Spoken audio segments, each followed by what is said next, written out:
Joy here. Rachel and I would like to welcome you to You're All Right, Get Up, a podcast full of laughter, personal stories, encouragement, and often a show about living life. As a disclaimer, our podcast does not offer professional therapy or treat illness. We are a motivational, supporting podcast sharing our life experiences, stories, and laughter.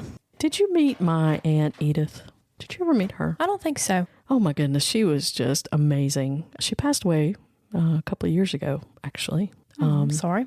But she lived a beautifully long life and was just an amazing person. But she could tell a story like no other.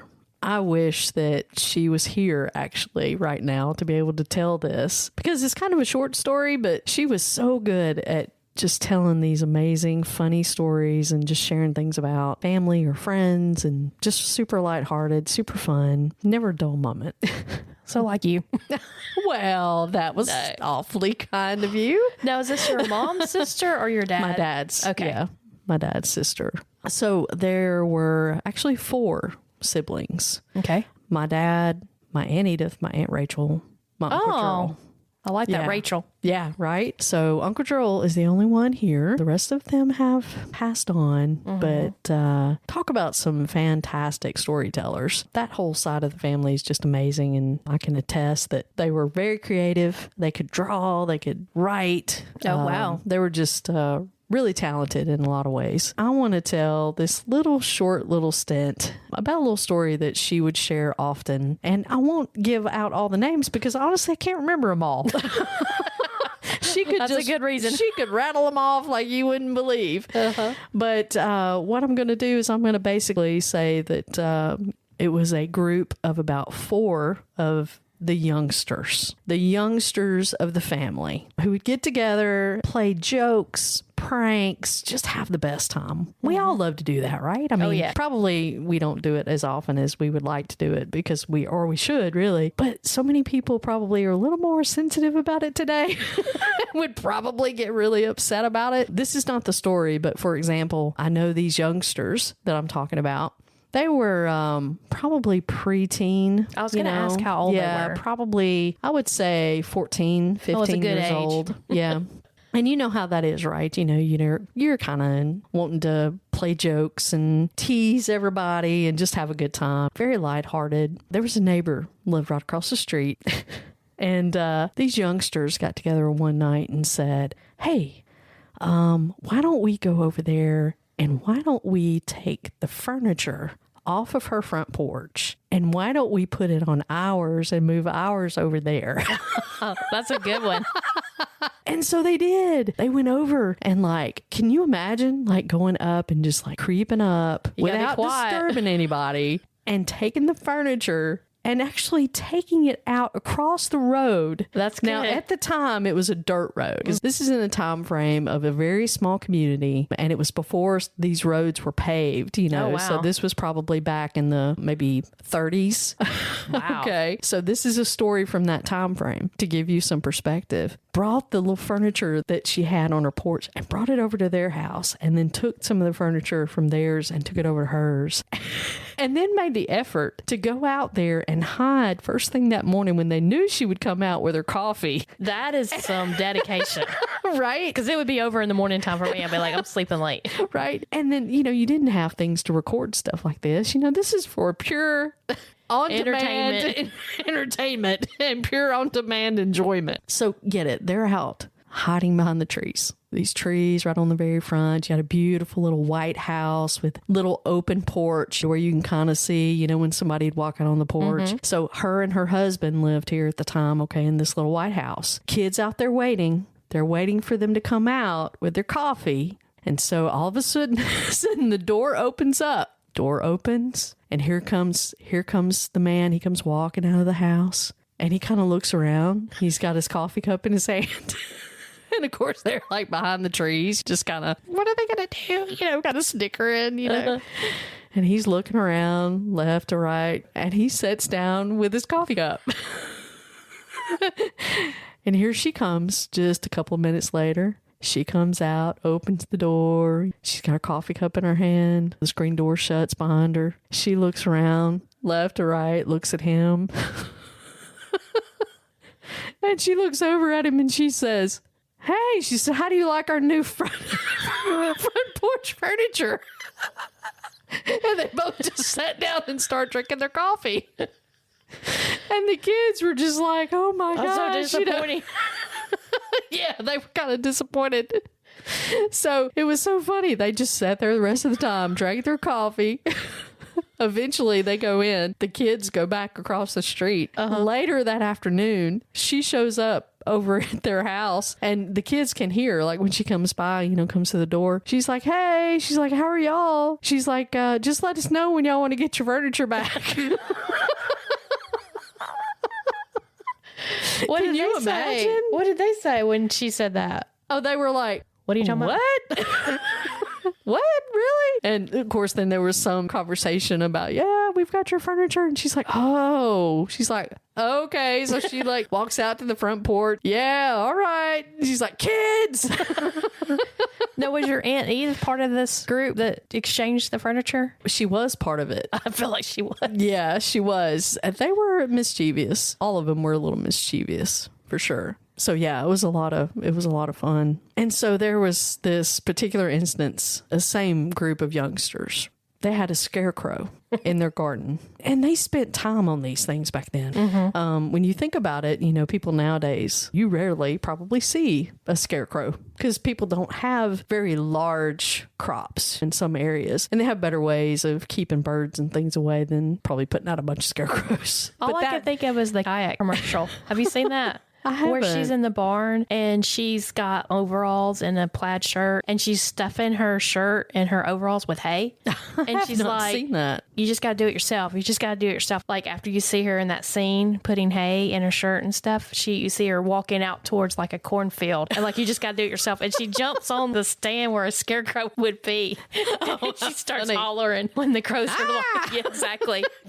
Because it's kayak trying to say, we're trying to help you. You don't have to do everything yourself.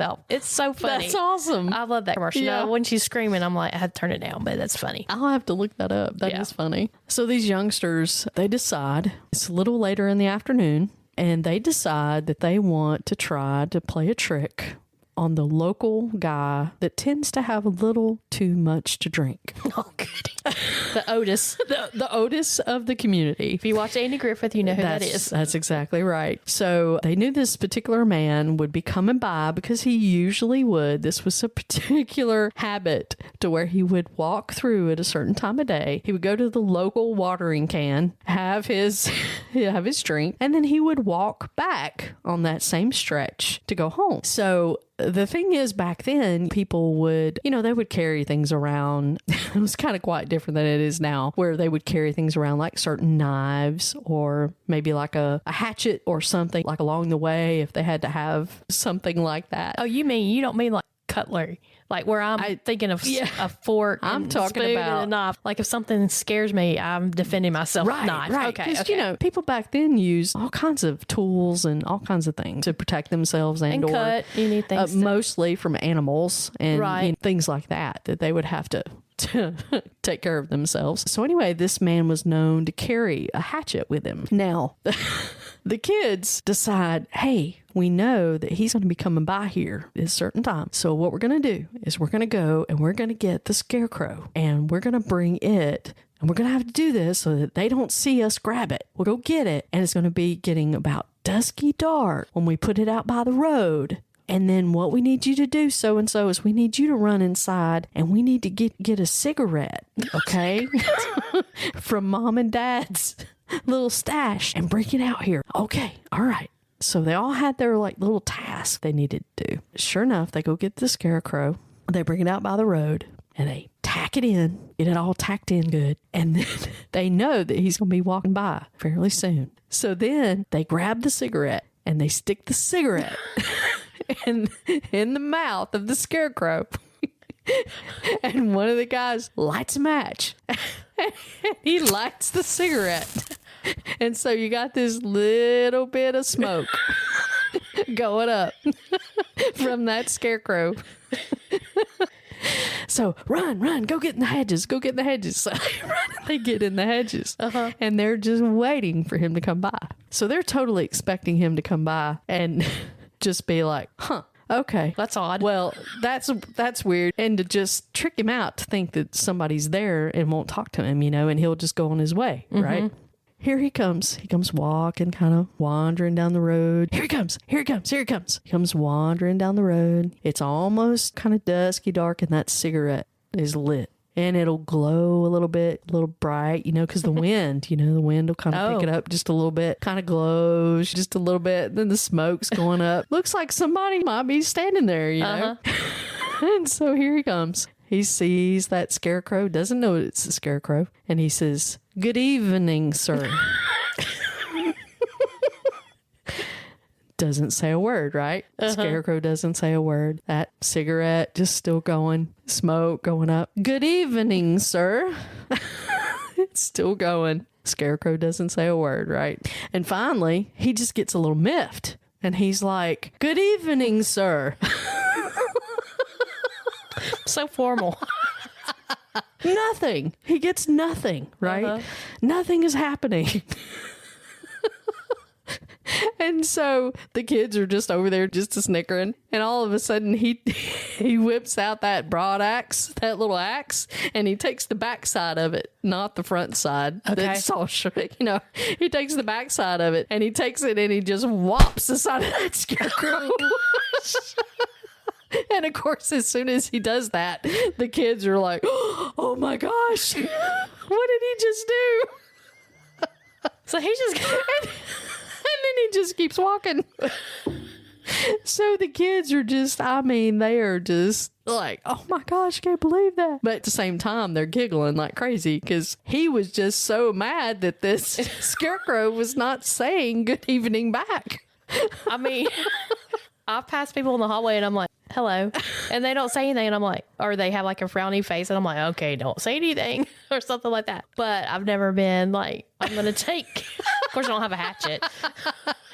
Well, you haven't been to the watering hole either. Yeah, that's true. That's a very good point. I'm going to start, like, next time I'll have a pen. I always have a pen on me. I'll just throw the pen at them.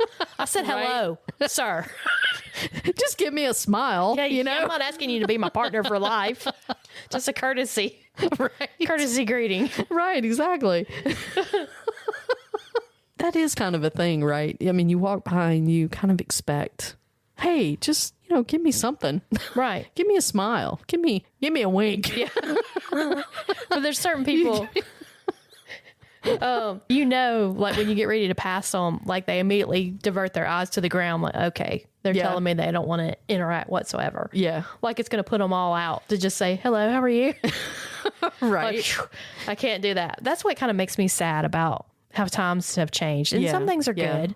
Yeah. I'm not going to be like that person that says everything's bad that has changed, but I do miss that fellowship with a stranger. Yeah, I agree. Yeah, I agree. It is different than it used to be because I don't know, you could generally talk with most people and feel freely open to do so and not feel like you're imposing on someone. Right. But nowadays you kind of have to choose wisely. Right. There's still some folks out there that like that and some that instigate it. Yeah, it's kind of a much smaller population. Yeah, because when we were at Bill State Park, we were out. It was like dusk time. Yeah. And we're watching for the eagles to land back in their nest. And another couple was also there too. And I just start talking to them.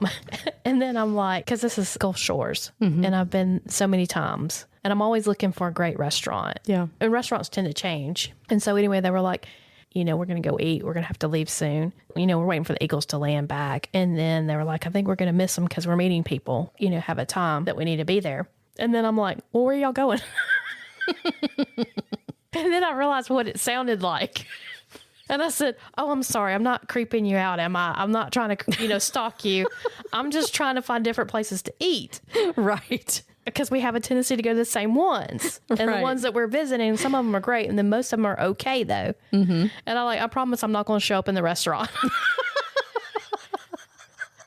You're not going to lean over your shoulder and go, "What are you having?" I want to try the fried shrimp. Right. But, used to not really think about that. But then she didn't. She just started laughing. She's like, "Oh, I didn't even think about that until you said it." And I was like, "Well, I'm not going to creep you out." Because, we're in the woods. Yeah. They could have been a murderer, serial killer. Of course, we have Bandit. Yeah. And I feel like most people have a dog. Oh, yeah. They're pretty cool. Yeah. Oh, Because, you know, Bandit, he loves everybody. Yeah. Very few people. Now, if somebody walks up to us and they're kind of semi-friendly, but they're not acknowledging him, no, ma'am. He was not having that. That's when he'll bark at people. Yeah. But if they acknowledge him, he's fine. Mm-hmm.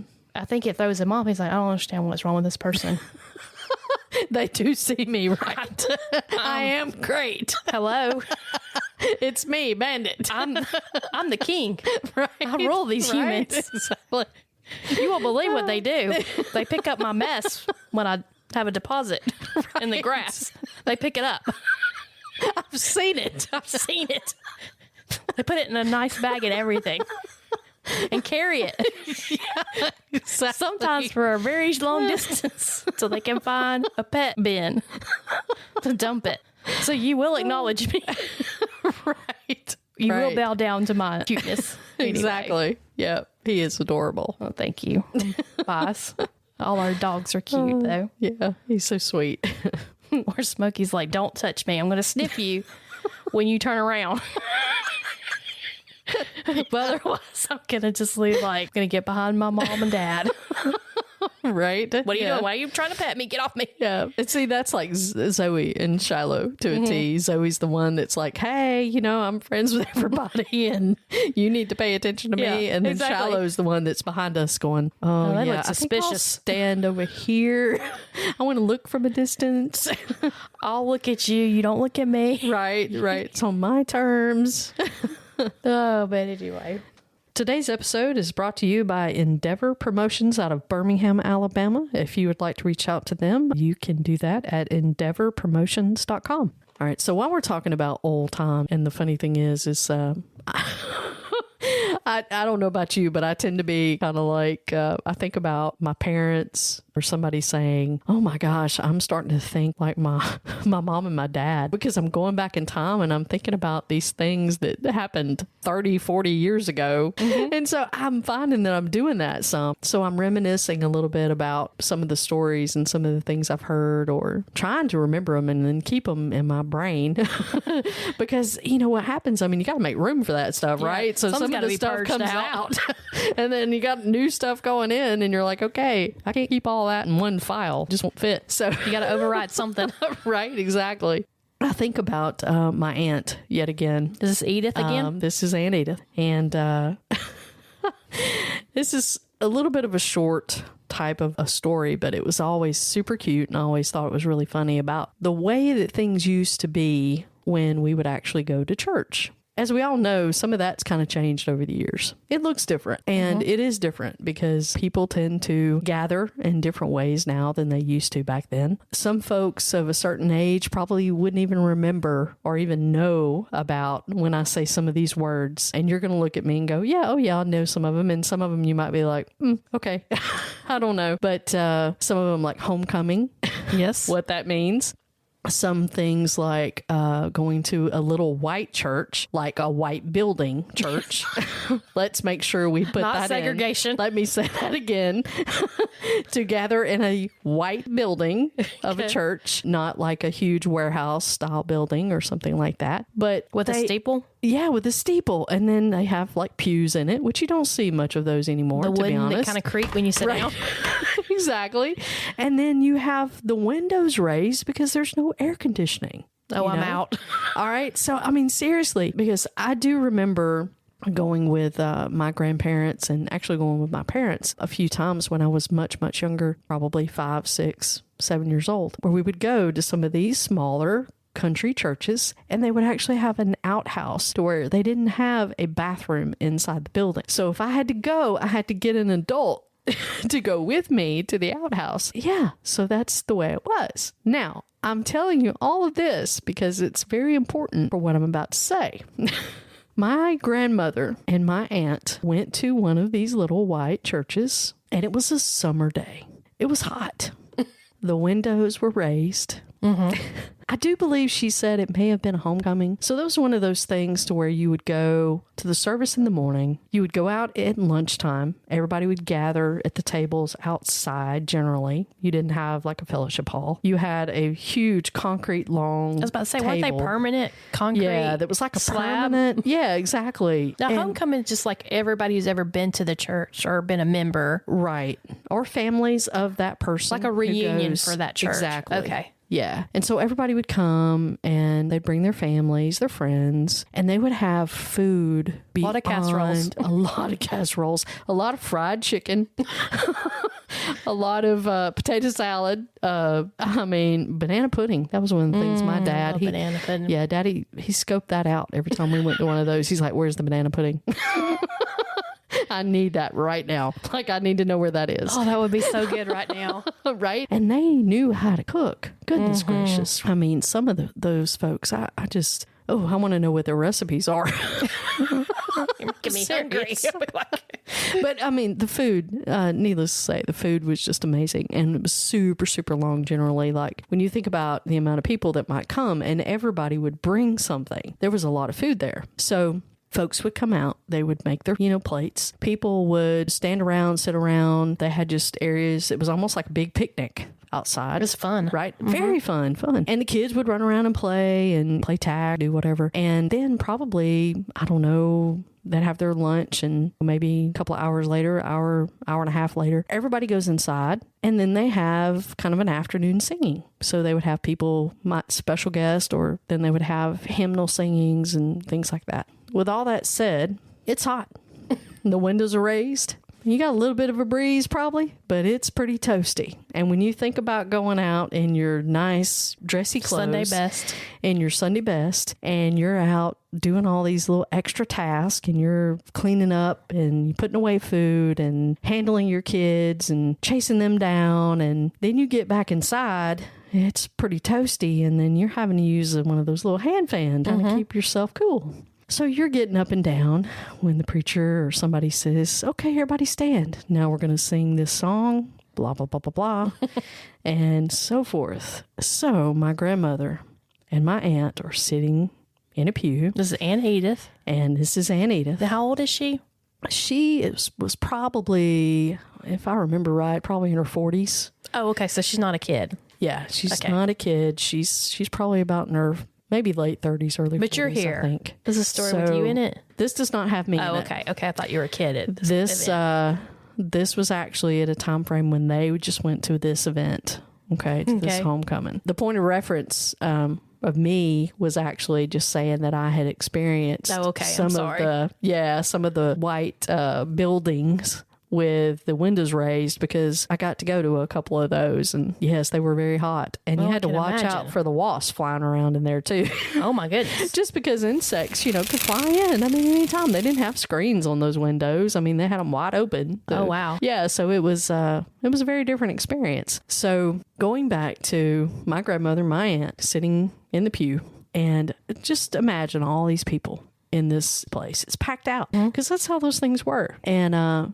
they're singing songs and everything. Preacher says, "Everybody stand up and let's sing this hymn." And they do that, sing through the hymn, and then they sit back down.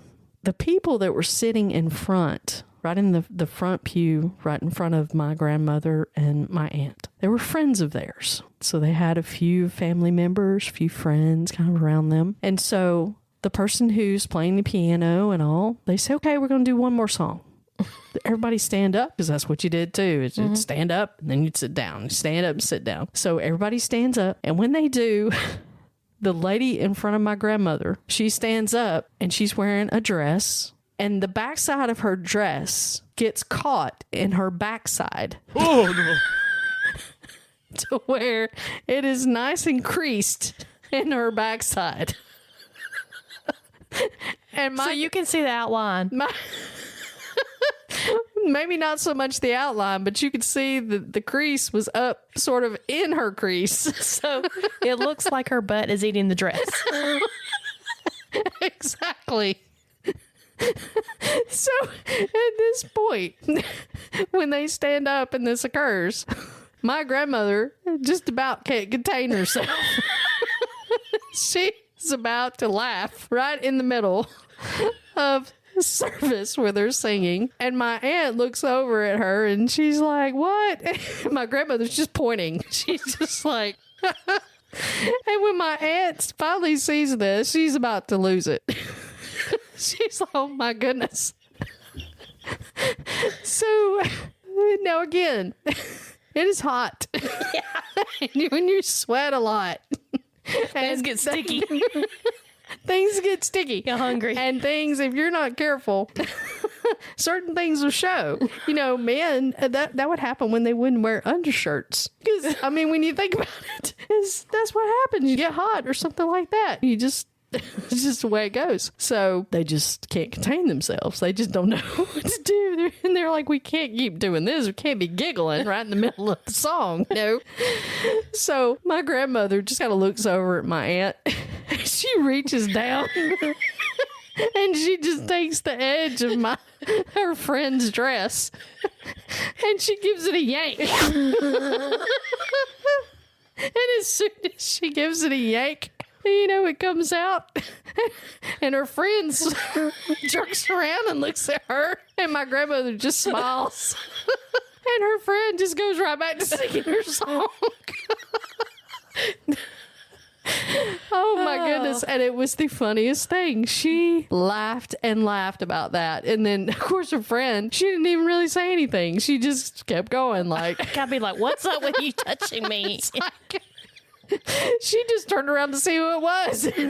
She didn't even really say anything about it. Oh, goodness. But when it's hot like that, it's hot. Luckily, I've never experienced being that hot in a dress.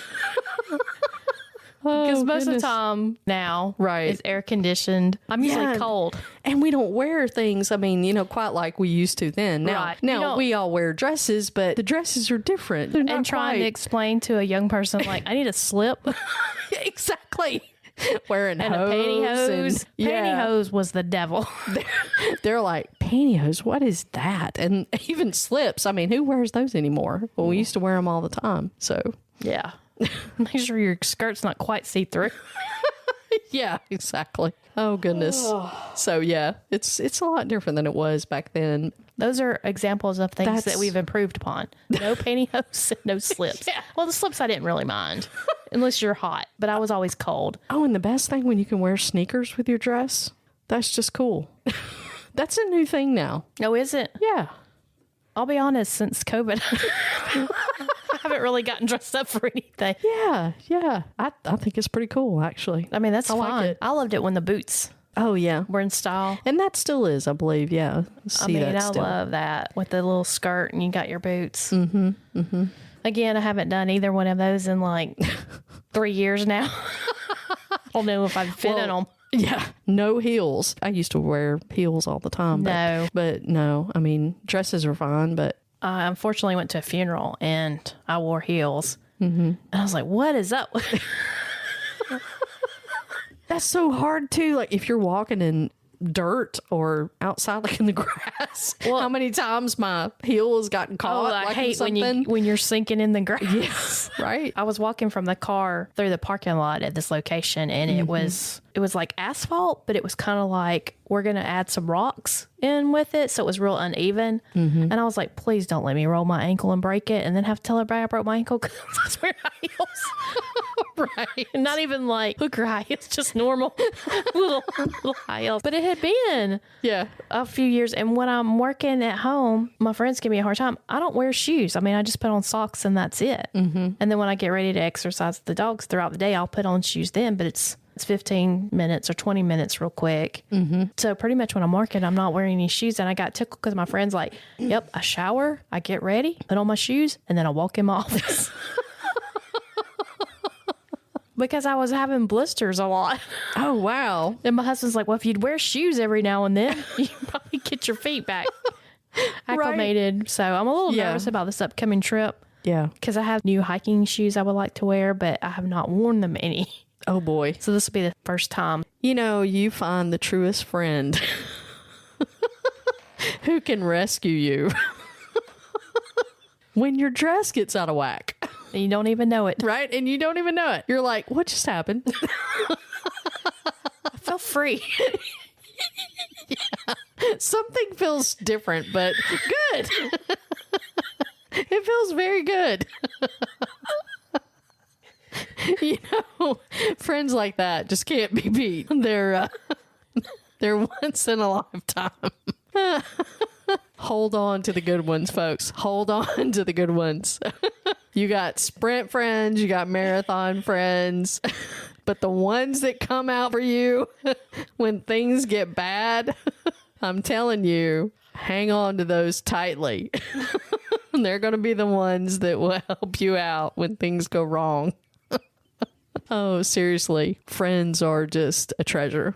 And we all need them. We all need community. We all need each other. And whether we believe it or not, we're all much, much, much, much better together. Let's learn from each other. Let's love each other. And let's be good to each other. We love you guys very much. I want you to remember that you are stronger than you think. Don't give up. And if you feel overwhelmed and you can't do it on your own, reach out to a caring friend, a pastor, or counselor. And if you feel like you've reached rock bottom, the National Suicide and Crisis Lifeline has caring people available 24/7, and they can be reached by dialing or texting 988. Stay true to yourself, embrace the power of kindness, and know that you matter. Till next time, friends.